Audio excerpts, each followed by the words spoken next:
بسم الله الرحمن الرحيم.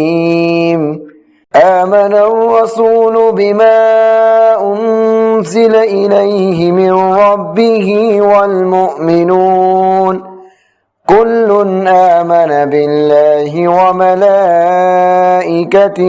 وكتبه ورسله لا نفرق بين أحد من رسله وقالوا سمعنا وأطعنا غفرانك ربنا وإليك المصير.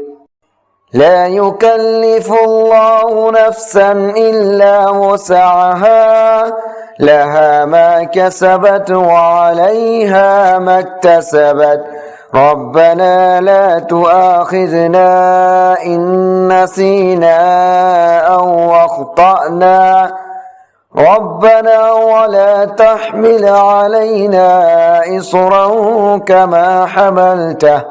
كما حملته على الذين من قبلنا ربنا ولا تحملنا ما لا طاقة لنا به واعف عنا واغفر لنا وارحمنا أنت مولانا فانصرنا على القوم الكافرين.